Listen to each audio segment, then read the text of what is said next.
Não se preocupem com as necessidades diárias. Deus proverá.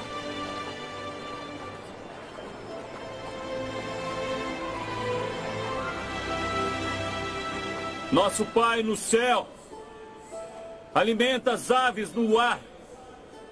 Quanto mais Ele dará a vocês.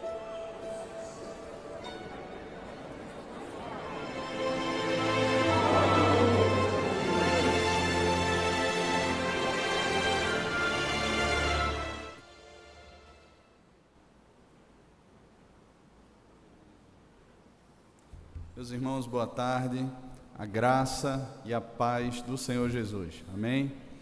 Nós temos seguido com esse tema, finalizando hoje aí esse tema, falando sobre crise financeira, ou será uma crise de fé, isso que nós temos vivido, e tem sido um desafio para o meu coração, um desafio bom, não um desafio ruim, um desafio bom, aquilo que traz os nossos olhos de volta à palavra e traz o nosso coração de volta para Deus. Porque a tendência natural do nosso coração, irmãos, é olhar para os montes e parar por aí. O nosso coração muitas vezes vai contemplar as circunstâncias adversas e para por aí.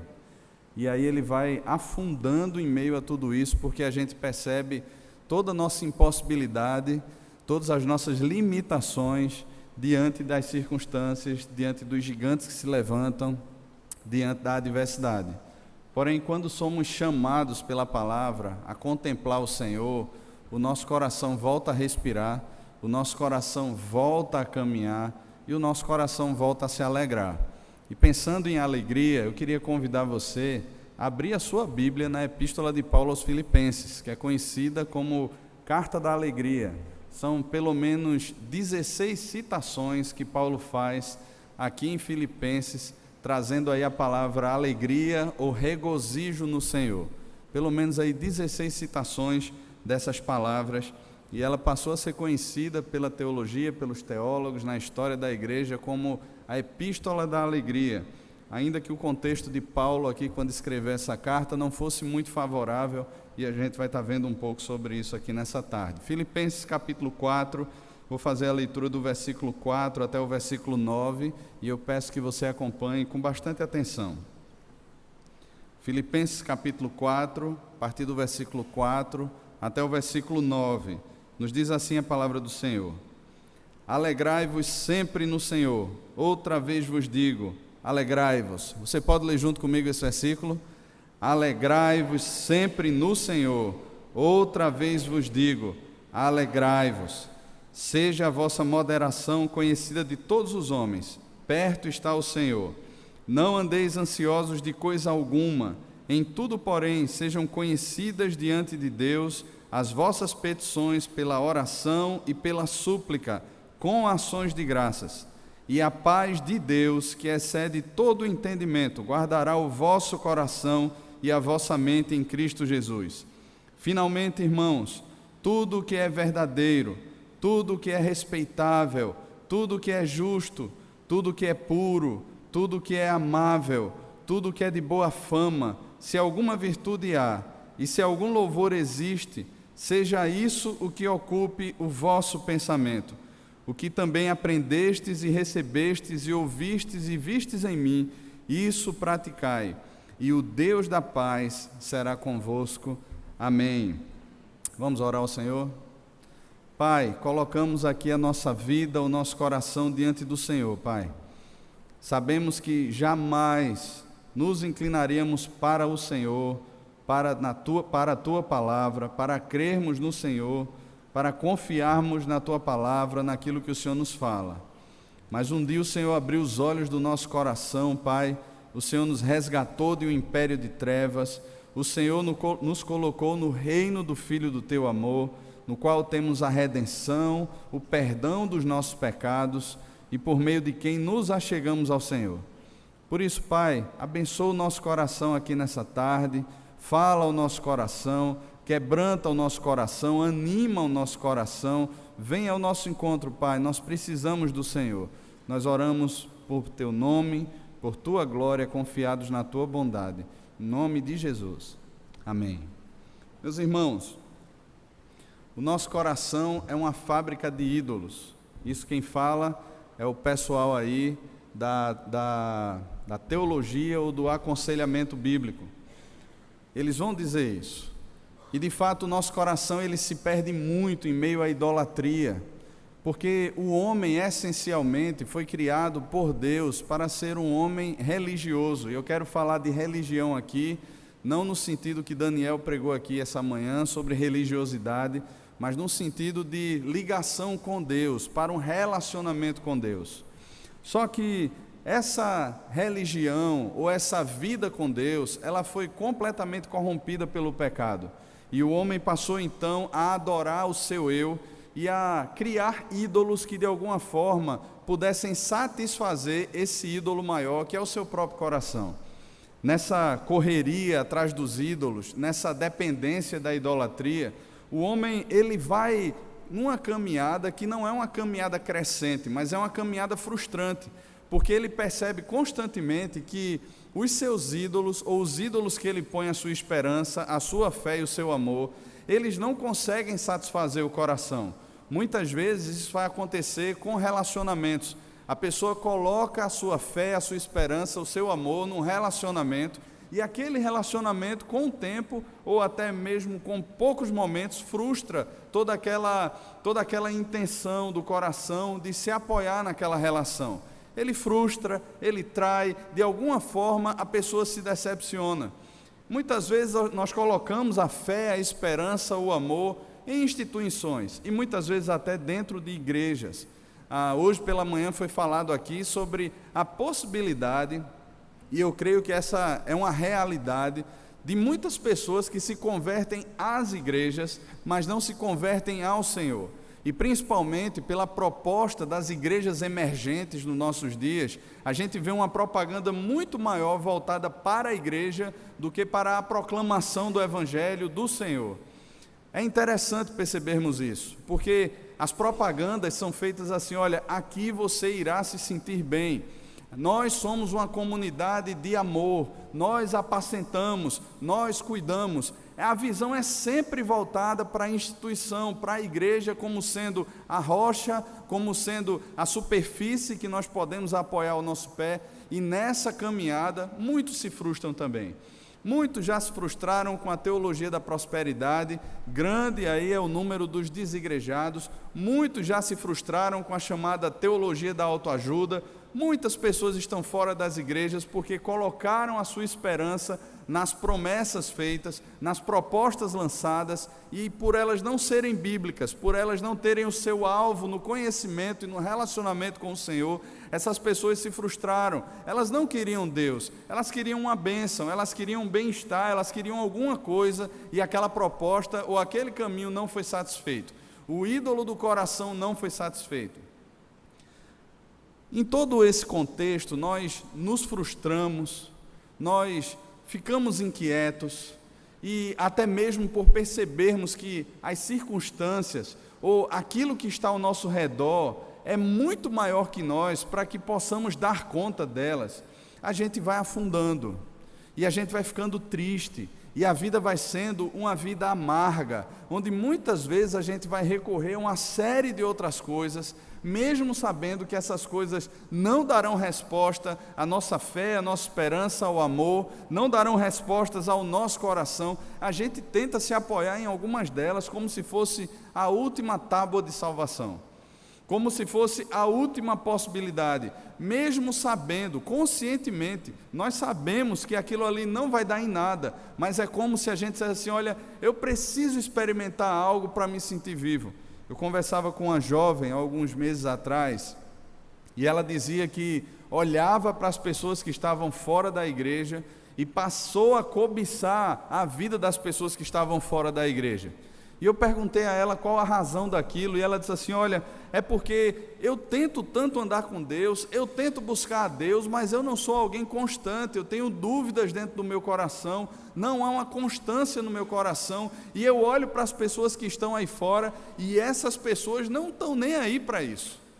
Elas vão para o inferno no final, mas pelo menos elas estão comendo e bebendo e de alguma forma sendo felizes. E eu penso, irmãos, que essa nossa geração imediatista, hedonista, a geração do instantâneo, nós queremos que a caminhada com Deus surta todos os seus efeitos aqui e agora. Nós não sabemos esperar, nós não sabemos desenvolver essa caminhada de amadurecimento com Deus, mas nós queremos um milagre aqui e agora. Eu lembro do pastor Fernando, que é missionário lá na Espanha. Ele pregando uma vez no acampamento de carnaval, lá no Moriá ainda, ele disse que 99,999% das vezes que a gente ora a Deus e pede um milagre, Deus nos dá um processo. E processos nunca são fáceis.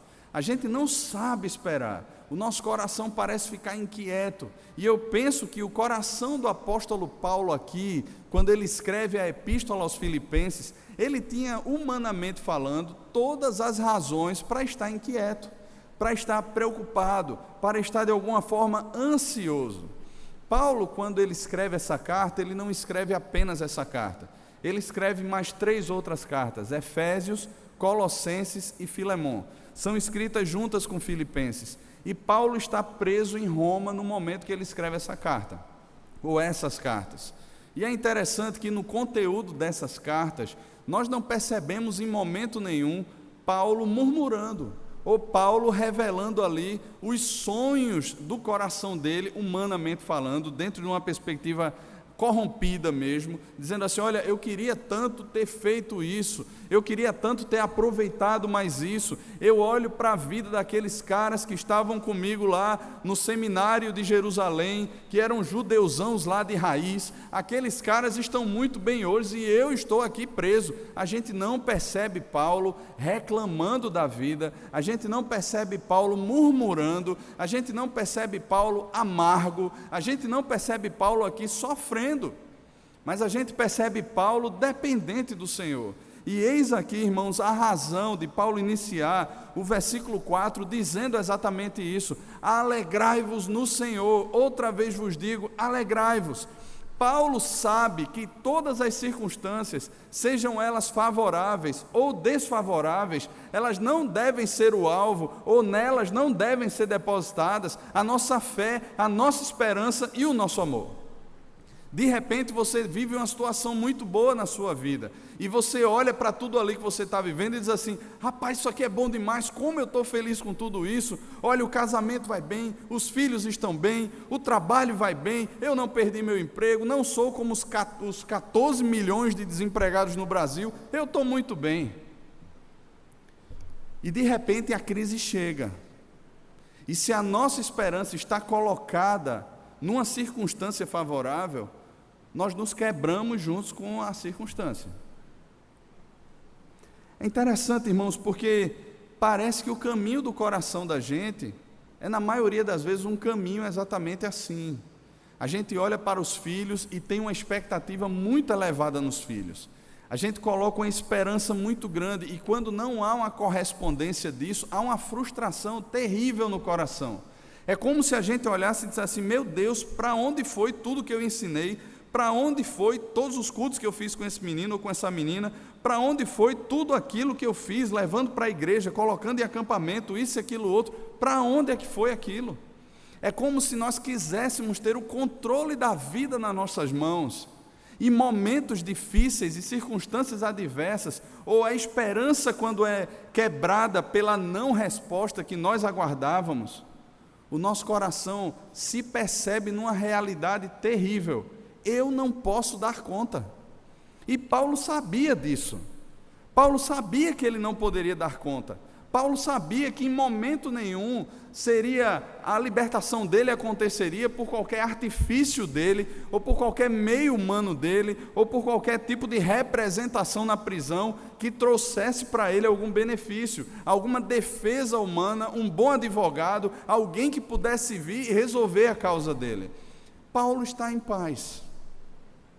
A palavra alegria que é usada aqui, ela pode ser traduzida também por contentamento, por satisfação. E é muito jóia quando a gente pensa nisso, porque uma pessoa que está satisfeita, ela está plena. É como se nada estivesse faltando na sua vida. É como se as coisas estivessem muito bem encaixadas no coração. E isso gera no coração uma alegria. Não é aquela alegria masoquista, não é aquela pessoa que gosta do sofrimento, não é aquela pessoa que gosta de ser afligida, mas é alguém aqui que percebe quem é Deus. E na carta aos Filipenses a gente vê de forma muito clara que essa teologia de Paulo não era uma teologia apenas na sua mente, não era algo que estava apenas como conhecimento que ele poderia ensinar, que ele poderia transmitir aos outros, mas era algo que estava no seu coração, era algo muito enraizado no coração. Ele agora estava experimentando muitas das coisas que ele pregou, e se a gente olha aqui a carta aos Filipenses, no capítulo 1 ainda, ele reconhece que todas as suas cadeias, que as tribulações que ele tem vivido, antes têm contribuído para o progresso do Evangelho. A gente não percebe aqui Paulo dizendo assim, olha, eu estou aqui nessa situação, por que Jesus me deixou passar por isso? Mas ele está olhando para toda essa situação, para toda essa adversidade, para tudo aquilo que ele não tem o controle, e reconhecendo que Deus tem o controle, e reconhecendo que o controle da sua história está nas mãos de ninguém mais, ninguém menos que o Criador de todas as coisas. Você pode ter essa certeza hoje no seu coração, de dizer assim, olha, a situação não está bem, de repente é um filho seu, de repente é o seu casamento, de repente é o seu trabalho, de repente é uma situação de saúde dentro da sua casa, ou da falta de saúde dentro da sua casa, mas você pode reconhecer diante de Deus, e ter paz no seu coração, e se alegrar no seu coração, dizendo assim, olha, eu não tenho controle, eu não tenho como fazer, mas eu creio num Deus que tem transformado toda essa desgraça em glória para o seu nome. Paulo reconhece isso. No capítulo 2, ele chama aqueles irmãos a uma identificação com o Senhor Jesus. Porque, irmãos, não se tem alegria plena no Senhor, não se reconhece essa soberania de Deus, essa dependência de Deus, com o coração cheio de si. E é muito interessante essa conta que Paulo faz aqui. Porque, irmãos, quando nós estamos tomados pelo nosso coração, quando o nosso coração está cheio do nosso ego, inventa pisar no seu dedão, alguém pisar no seu dedão. Você quer ver uma pessoa cheia de si? Contraria essa pessoa, confronta essa pessoa. A gente começa a espernear, a gente começa a se defender, a gente começa a olhar e dizer assim, não, é o meu direito. Paulo não percebe a vida assim. Porque aqui no capítulo 2, a partir do versículo 5, ele diz assim, olha, tende em vós o mesmo sentimento que houve também no Senhor Jesus. Ele era Deus, mas ele não usou como usurpação ser igual a Deus, antes se esvaziou, assumiu a forma de servo, foi reconhecido em figura humana, foi obediente até a morte e morte de cruz. Irmãos, os irmãos lembram dos evangelhos. Os irmãos lembram da descrição dos evangelhos sobre o sofrimento do Senhor Jesus.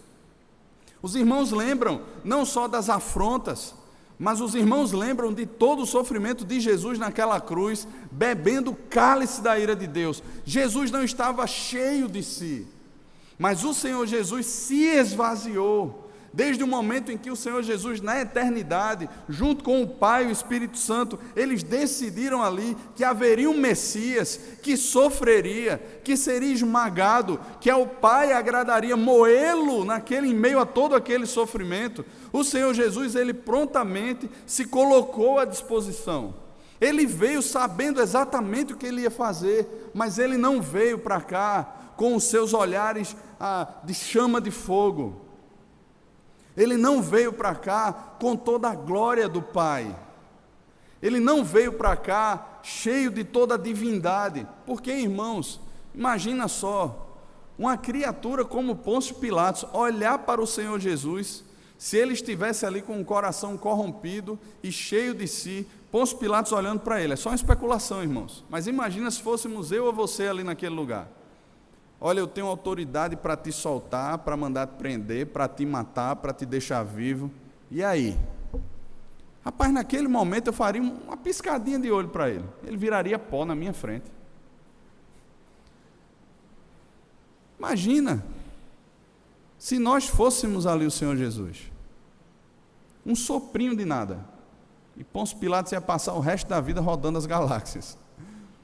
Imagina. É o Criador de todas as coisas, irmãos. E Jesus ali olha para aquele homem, criatura, e reconhece que nenhuma autoridade ele teria sobre ele. Jesus está dizendo assim: olha, tá certo, você tem autoridade sobre mim. Irmãos, imagina essa cena. O Senhor de todas as coisas dizendo assim: você tem autoridade sobre mim, porque do alto foi dada a você essa autoridade. Mas imagina lá na cruz, aqueles homens lá zombando do Senhor Jesus, dizendo assim: olha, o Senhor não disse que destruiria o templo em 3 dias? Como é? Nem o Senhor mesmo pode se salvar, daí desce e te salva. Imagina de repente ali comigo ou com você naquela cruz ali, sofrendo e tendo que escutar tudo isso. Senhor, só um raiozinho, daquele assim que deixa um torresminho. Ah, irmão, se eu estivesse ali, eu tenho certeza que eu faria isso. Porque nós somos cheios da nossa justiça própria. Pise no meu calo, mexa comigo. Muitas vezes o discurso da gente é de muita humildade. Não, que é isso? Não, te perdoo, venha cá. Todo mundo erra, né? Quando a pessoa sai, o que é que vem no coração da gente? Daniel falou hoje aqui pela manhã do marido que não lava bem o copo. Imagina todo dia esse marido lavando os pratos e os copos em casa. No primeiro dia a mulher talvez olhe assim e diga assim: bichinho, está aprendendo, né? Vou dar um... Imagina 1 ano. A mulher chegando em casa e está lá tudo manchado, suja as coisas. Não coloca as coisas onde deveria colocar. Aquilo ali é como um pingozinho caindo assim. Vai minando. E com o tempo a gente começa a dizer assim: rapaz, eu tenho suportado, mas eu não aguento mais. E aí a gente usa aquela expressão, né? Vou chutar o pau da barraca. Vai cair tudo, não aguento mais. Porque a nossa justiça, as nossas expectativas, os nossos sonhos, os nossos planos estão sendo frustrados. Não está saindo como eu planejei. Só que Paulo, irmãos, ele está olhando como o Senhor Jesus. Paulo não está aqui cheio de si. Paulo não está aqui olhando com lentes humanistas. Mas ele consegue enxergar exatamente como o Senhor Jesus enxergou. E, irmãos, Paulo era homem como nós. Paulo era homem como eu, como você. Ele desfrutava da mesma presença do Espírito Santo, capacitando o coração a extrair, mesmo em meio aos sofrimentos, o fruto do Espírito. E sabe, irmãos, eu penso que nós pecamos aqui com esse texto, porque quando Paulo escreve aqui: alegrai-vos sempre no Senhor, isso não é uma sugestão, mas a palavra alegrai-vos, ela é um imperativo presente ativo. Sabe o que é que isso significa? Ela é uma ordem de Deus, é um mandamento do Senhor. Irmãos, quando nós não olhamos para Deus, não confiamos em Deus, não dependemos de Deus, não nos alegramos no caráter de Deus, na certeza de quem é Deus, da sua soberania, do seu controle na história, do seu senhorio sobre a minha vida, irmãos, nós estamos em pecado.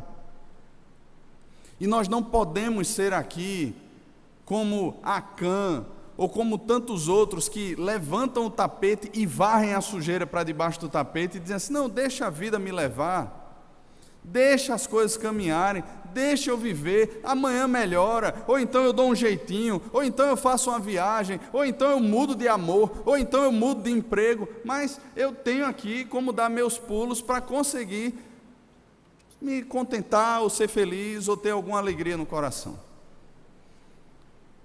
Quando nós abrimos mão dessa caminhada, nós estamos em pecado, porque é um mandamento.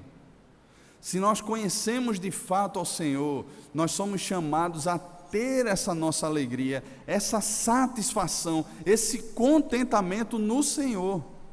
É por isso que 2 vezes o apóstolo Paulo diz aqui: outra vez vos digo, alegrai-vos. E não é por um momento, irmãos, porque outro erro nosso é pensar que um culto resolve a nossa vida. Eu creio que isso aconteceu muito, final do século XIX, começo do século XX, as cruzadas evangelísticas, vem aqui e hoje a sua vida vai ser resolvida. E o povo ia lá para frente e, sei lá, acontecia alguma coisa, todo mundo chorava, dava 3 pulinhos e assim, minha vida foi solucionada, os meus problemas se acabaram. Só que na segunda-feira, na terça-feira, na quarta-feira, parece que o combustível ia indo embora. O tanque ia esvaziando e a pessoa dizia assim, agora voltam todas as revoltas. O fato é que o sentido presente desse verbo é um sentido de continuidade. Não é em apenas um culto, não é apenas um momento, mas essa alegria ela deve ser constante. E eu gosto muito, irmãos, porque Paulo ele faz questão de dizer que tem sido repetitivo no seu discurso. Veja, por exemplo, o capítulo 3, o versículo 1, o que é que ele diz? Quanto ao mais, irmãos meus, alegrai-vos no Senhor, a mim não me desgosta e é segurança para vós outros que eu escreva as mesmas coisas. Ele faz questão de repetir, sabe, irmãos, e essa alegria no Senhor, esse chamado aqui não é simplesmente, vamos tocar uma música legal, todo mundo vai pular atrás de um trio elétrico, alguma coisa do tipo. Eu lembro antigamente tinha o Recifuli aqui em Boa Viagem, e naquela época que eu não era crente, eu saía do interior e vinha para Recife e passava a madrugada inteira pulando atrás de um trio elétrico daquele. Eu não sabia como eu tinha energia para aquilo, mas aquela música, aquela sensação toda contagia você e você está sem força e está no meio pulando, ainda que depois você fique acabado, mas você está ali naquele momento pulando, nem sabe porque está pulando, mas está lá pulando. Não é essa alegria que passa com as pernas doloridas, com a cabeça dolorida, cheia de remorso, isso e aquilo outro, não é esse tipo de alegria, mas é um contentamento, é uma plenitude no coração, é uma festa interior, é algo que enche o coração e que Jesus não quer que seja experimentado por um momento apenas, mas quer que você goze disso durante os seus dias, desfrute disso continuamente. E Paulo está dizendo aqui, olha, eu faço questão de escrever para você as mesmas coisas. Parece ser repetitivo, mas Paulo faz questão de escrever, e é interessante, irmãos, porque a partir do versículo 2, do capítulo 3, ele chama aqueles irmãos a se atentarem para falsos mestres, que ele vai chamar aqui de cães, de falsos profetas. Por quê? Porque esses falsos mestres, esses falsos profetas, a caminhada deles era minar a obra de Cristo no coração daqueles irmãos. Enquanto Paulo estava falando aqui sobre a obra de Cristo, sobre a justificação pela fé, sobre a obra da cruz, sobre a remissão dos pecados, sobre o conhecimento do Senhor Jesus, aqueles homens estavam pregando que por meio de obras, por meio da observância de uma série de coisas do judaísmo, é que se adquiria a salvação.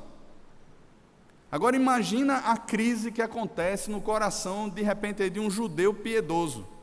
E para mim, Paulo descreve essa crise muito bem em Romanos capítulo 7, quando ele, para mim, não está tratando ali do coração de alguém que é crente, mas ele está tratando ali do coração dele mesmo, quando ele não conhecia o Senhor Jesus e vivia dentro daquela luta. Eu tento ser justo, eu tento fazer o bem, mas eu não consigo.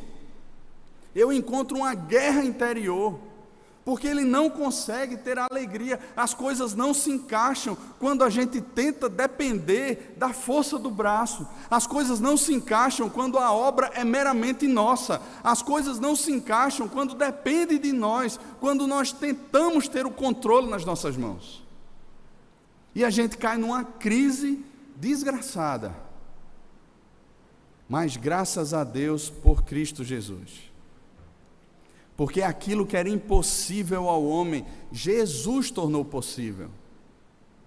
E é isso que Paulo está dizendo aqui, irmãos.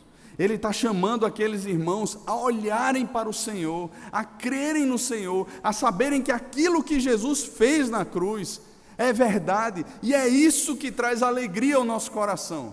É quando nós olhamos para a cruz e não percebemos na cruz apenas um objeto vazio. É quando nós olhamos para o túmulo de Cristo e não percebemos apenas um túmulo vazio, mas a vitória do Cordeiro. A vitória do Senhor da vida sobre a morte, sobre o pecado, que alcançou o nosso coração e nos fez agora novas criaturas. E nos trouxe de volta para Deus, para um vivo e pleno relacionamento com o Senhor. Isso deveria encher o coração daqueles irmãos. E por outro lado, a heresia ou alguns judaizantes, alguns homens maus, chamados de cães, falsos profetas, se infiltravam no meio da igreja para roubar essa satisfação, essa alegria no Senhor. Da mesma forma hoje, irmãos, talvez não seja uma heresia teológica, mas toda ela, para mim, é. Talvez não seja uma pregação que você está ouvindo, que de alguma forma tente desvirtuar a sua fé de forma muito clara, mas as coisas elas são sutis, elas são sorrateiras, elas não chegam de forma escancarada. Às vezes conversando com os adolescentes eu digo exatamente isso, eu digo, olha, se você é fraco numa determinada área, se você tem problema lá, se você não consegue controlar os seus olhos, quando você está diante de uma mulher ou de um homem, Deus não vai, ou o diabo não vai colocar aquele homem ou aquela mulher nu na sua frente, dizendo assim, olha, eu vim aqui, de todo jeito eu vou possuir você.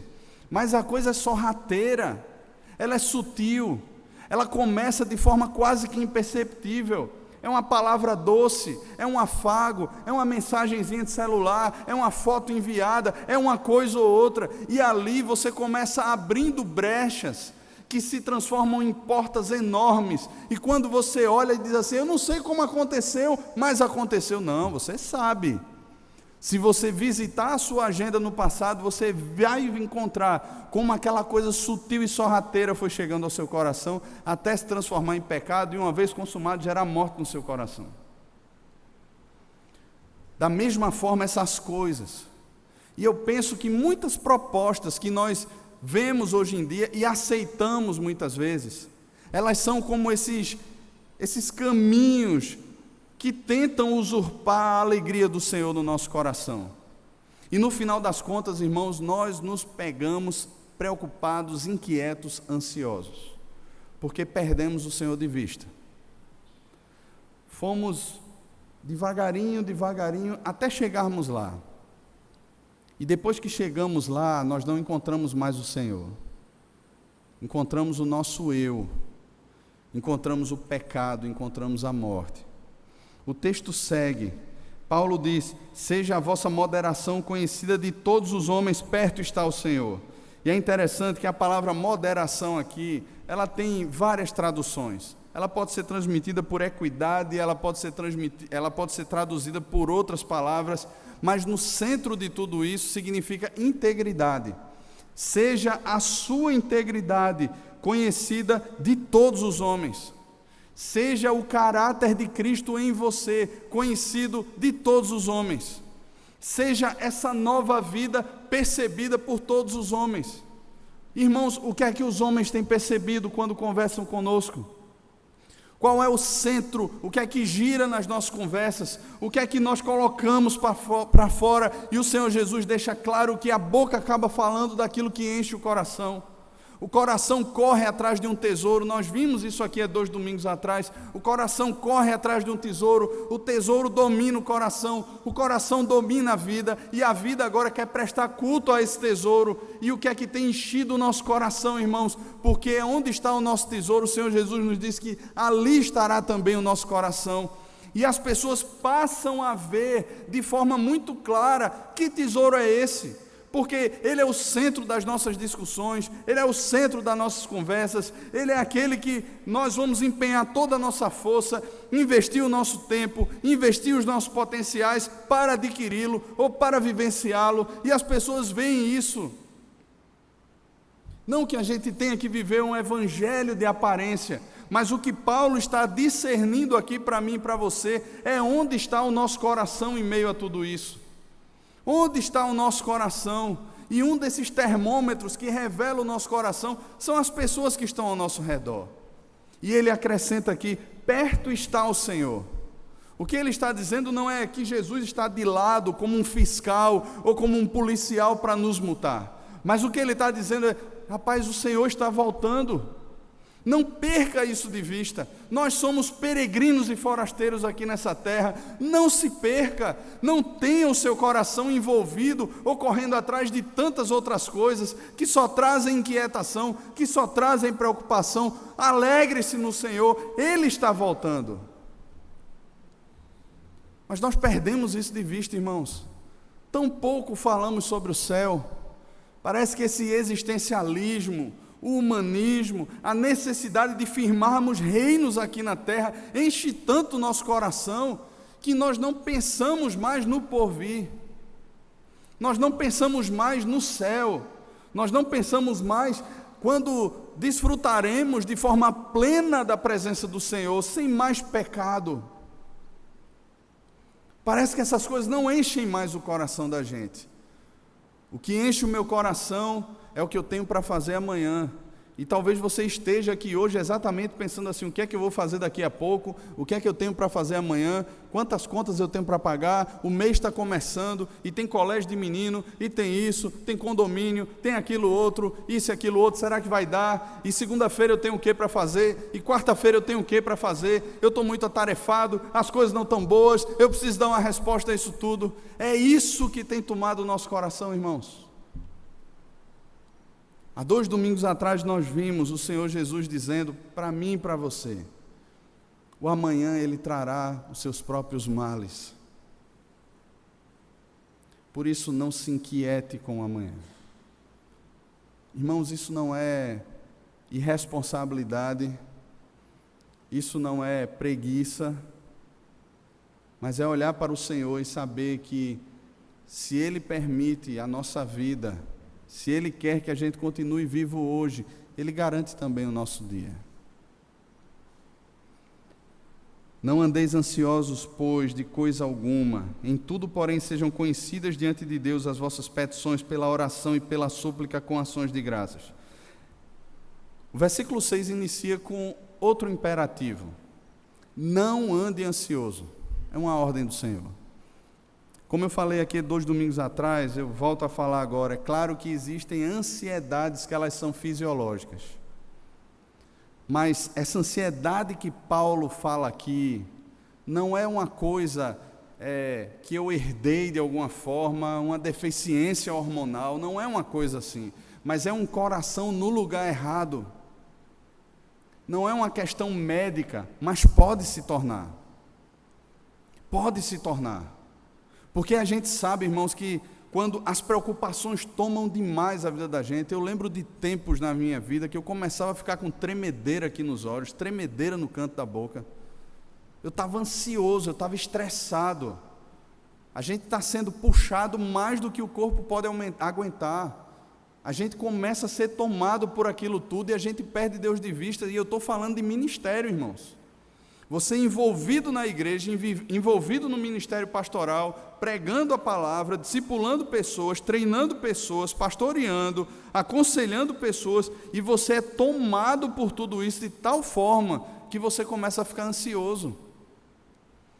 Nossa, eu estou aconselhando fulano de tal, e por mais que a gente ore, por mais que a gente fale, parece que o pecado vai tomando o coração e a gente não vê resposta nenhuma. Pelo contrário, as coisas vão piorando até o ponto de um abismo terrível chegar e tragar a pessoa, e você dizer assim: meu Deus, você entra em crise, porque na verdade, nós não estamos olhando para o Senhor, nós passamos a olhar para a nossa pregação, para o nosso aconselhamento, para a nossa performance, de forma redentiva, como se nós pudéssemos salvar as pessoas.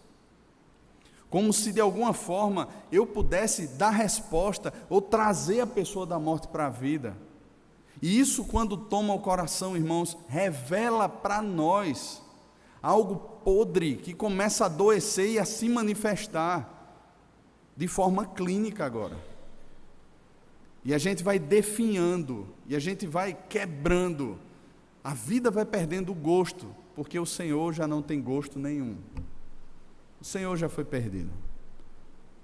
E não são poucos os pastores que abandonam o ministério. Não são poucos. As expectativas de 10 pastores que começam o ministério, 3 terminam o ministério. De 10 que começam, 3 terminam. É terrível. Porque eu penso, irmãos, que acabamos como líderes de grupo pequeno, como discipuladores, como pais, assumindo uma carga que não é nossa.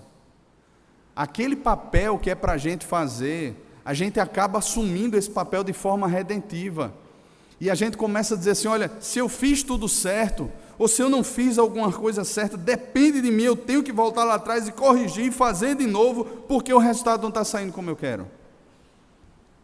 Antes, porém, sejam conhecidas diante de Deus as vossas petições, pela oração, pela súplica, com ações de graças.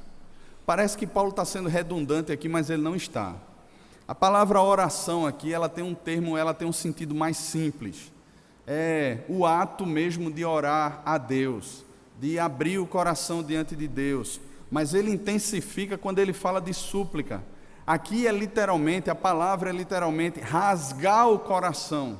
A coisa está doendo muito lá dentro e a gente não vai rasgar simplesmente extravasando ou olhando de forma redentiva para as coisas, mas a gente rasga diante de Deus e diz assim, Senhor, Tu és o Redentor, Senhor, age, Senhor, Tu podes, eu não posso, Senhor, faça, eu não posso, o Senhor pode. A gente está rasgando diante daquele que de fato pode. Súplica aqui significa rogo, significa literalmente rasgar o coração, abrir os lábios diante do Senhor, coisa que parece que a gente, por ser presbiteriano, não é muito acostumado a fazer. Mas é como se alguém fosse atravessar uma rua e você visse que vem um carro e você desse um grito. É rasgar o coração, o perigo é iminente, a coisa está batendo a porta. E eu não vou correr para outros meios, eu vou correr para o Senhor. E aí eu rasgo diante dele com as minhas súplicas. Porém, irmãos, Paulo, usado pelo Espírito, ele acrescenta com ações de graças. E as ações de graças, elas repousam pelo menos em 3 certezas. Primeiro, na ação de Deus na história passada. Eu olho para o passado, não apenas da minha vida, mas na história da Bíblia, na vida dos homens de Deus, que foram salvos por Deus no passado, que foram alvo das ações de Deus no passado. E eu não estou falando aqui humanamente, ou com os olhos humanos, dizendo assim, não, porque toda vez houve um livramento e houve uma prosperidade, mas de homens e mulheres que eram aparentemente atropelados pelas circunstâncias, mas possuíam um coração grato, possuíam um coração cheio de paz, possuíam um coração contente no Senhor. A gente olha para a história, a gente olha para o passado e a gente percebe a ação de Deus. A gente olha Hebreus capítulo 11 e a gente percebe ali Deus dizendo sobre aqueles homens dos quais o mundo não era digno. E o que a história revela para a gente daqueles homens não foi uma prosperidade material, um bem-estar humanisticamente falando no final. Mas eu olho também para a história presente. Eu passo a olhar no meu dia a provisão de Deus. Tiago vai dizer que, se Deus quiser, não só viveremos, como faremos isto ou aquilo. A vida é um dom de Deus, e o fato de Deus ter renovado sobre nós hoje a sua misericórdia, o fato de nós termos estado aqui pela manhã, de termos nos encontrado com a nossa família, de estarmos aqui à tarde, é fruto da misericórdia de Deus. Mas também o nosso amanhã pertence ao Senhor. A gente pode olhar para frente e dizer assim, perto está o Senhor. A gente pode olhar para frente e dizer, aquele que firmou todas as coisas, que criou todas as coisas, é o mesmo que consumará todas as coisas. E Paulo lá em Romanos, no capítulo 8, ele diz, porque aqueles que de antemão conheceu, também os predestinou, aos que predestinou chamou, aos que chamou justificou, e aos que justificou glorificou. Paulo olha para a história dele e diz assim, a obra de Cristo na minha vida já está consumada. Ainda que eu esteja aqui hoje, ao mesmo tempo, de uma forma sobrenatural, acima da minha racionalidade, eu já desfruto da presença do Senhor plenamente nos céus. Paulo, ele tem essa percepção. E aí, irmãos, o resultado é, versículo 7, você pode ler comigo o versículo 7? Vamos lá?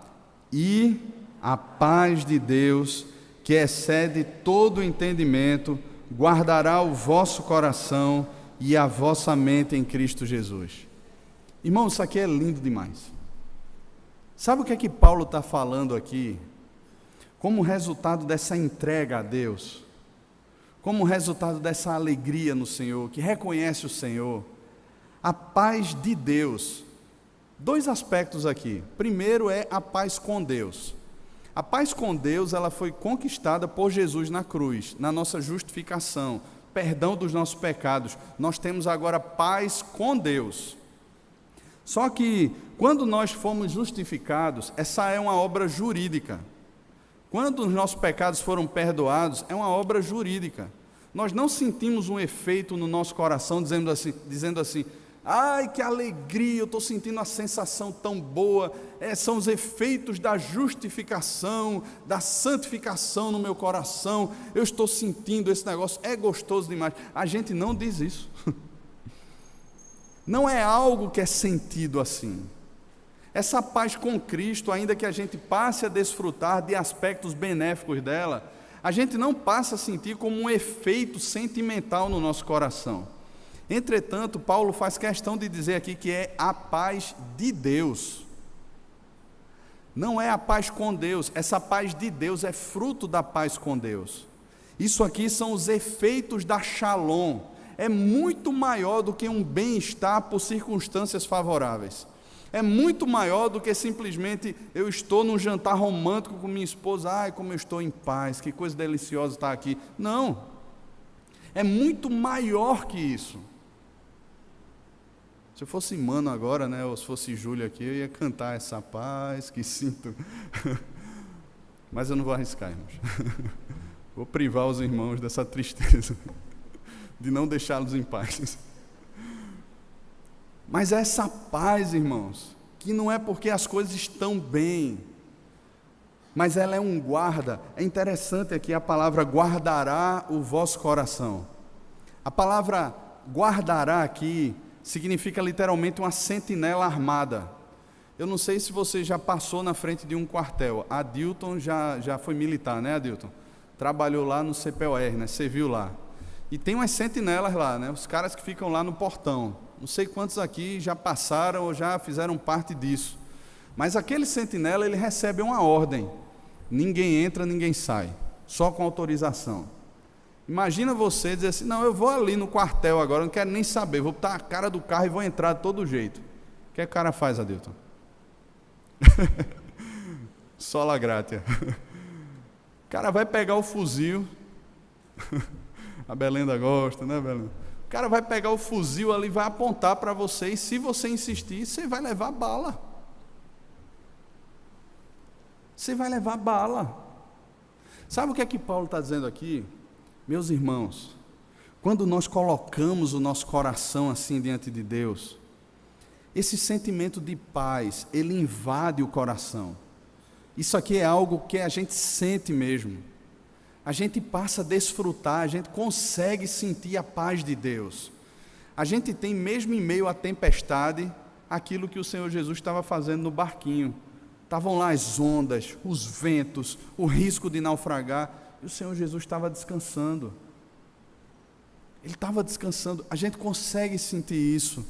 A gente consegue sentir essa paz no coração, de ver que mesmo que os nossos filhos não estejam saindo segundo aquilo que a gente planejou, eu posso descansar num Deus que é Senhor da minha vida, é Senhor da vida dos meus filhos, e que Ele um dia vai converter a vida dos meus filhos.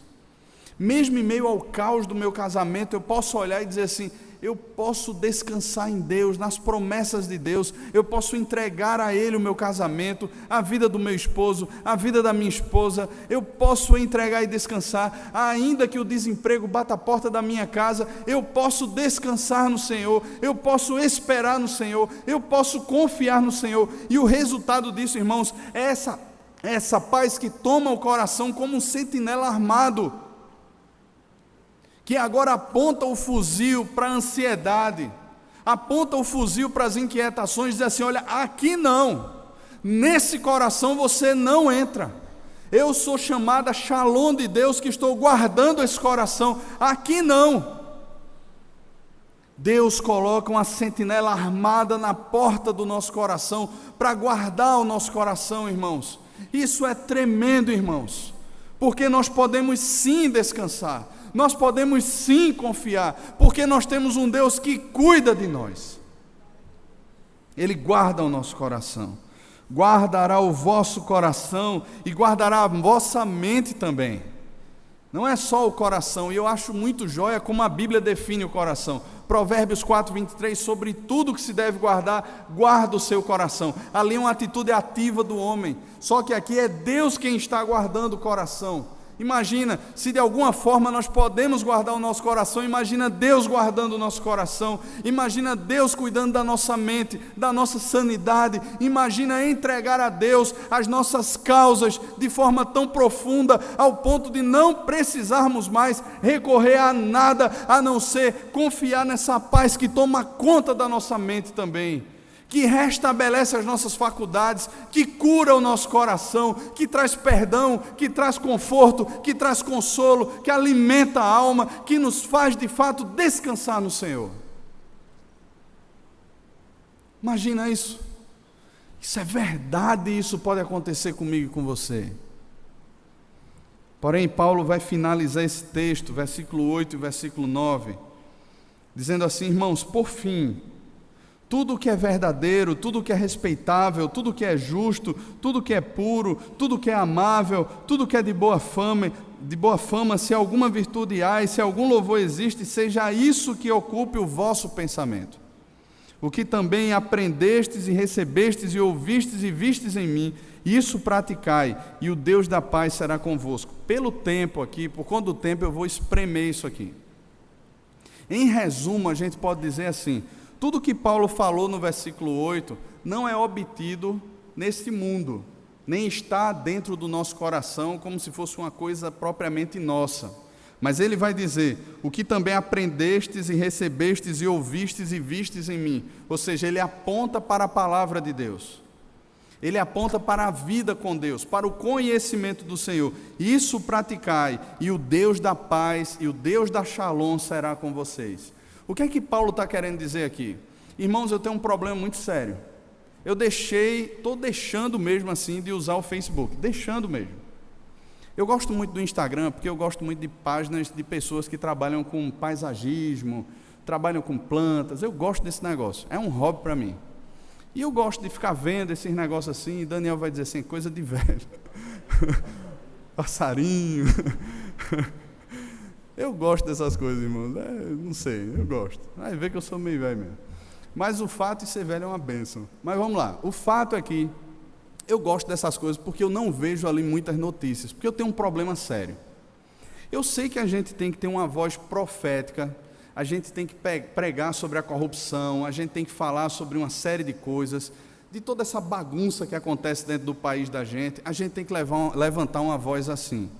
Aconteceu isso com os profetas do Antigo Testamento, eles denunciavam, mas sabe, irmão, se há uma coisa que gera ansiedade no meu coração, era abrir o Facebook e olhar ali a quantidade de notícias, tanto notícias fake como notícias verdadeiras, e eu ficava olhando aquele negócio ali, meu Deus do céu, mas fulano foi solto, fulano foi preso e não sei o que, por que é que não pega um cicrano, não sei o que, defenda não sei o que, e não sei o que acontece por causa disso, e porque Olavo diz isso, e porque não sei quem diz isso. Rapaz, eu ficava numa ansiedade tão grande que eu dizia assim, meu Deus, eu quero ir embora do Brasil. Eu não sei se você já se sentiu assim. Eu olhava e dizia assim, eu não quero criar os meus filhos aqui, não quero. Irmão, já basta o que eu vejo quando eu saio de casa e venho para cá. A quantidade de gente que vem na faixa do BRT, a quantidade de gente que ultrapassa o sinal vermelho, a quantidade de gente que vem cortando por uma faixa que não pode e fecha você na sua frente. É terrível, você vê, hoje o cara ia de ônibus, teve que frear, tirar, porque viu um motoqueiro na contramão. Eu fico olhando assim, meu Deus, não existem mais leis A que ponto a coisa chegou? E tudo isso, somado ao que eu ficava lendo nas redes sociais, ao que eu ficava buscando nos noticiários, escavacando aquele negócio ali, gerava uma ansiedade terrível no meu coração.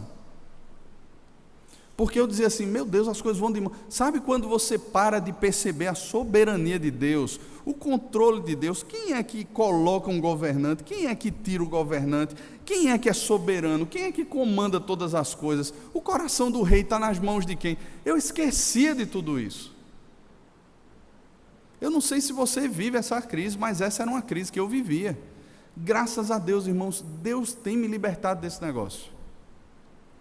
Se a gente enche a mente da gente dessas coisas, se a gente passa a olhar para essas coisas e encher o coração da gente, o pensamento da gente com essas coisas, irmãos, essas coisas vão dominar a nossa vida. E aí a ansiedade volta. Porque é um exército armado agora, detonando a sentinela da paz. Mas sabe, se tudo que é verdadeiro, tudo que é respeitável, tudo que é justo, tudo que é amável, tudo que é de boa fama, está contido na palavra de Deus, irmãos, nós somos chamados a encharcar a nossa mente com isso aqui. Nós somos chamados a encharcar a nossa mente com a palavra de Deus.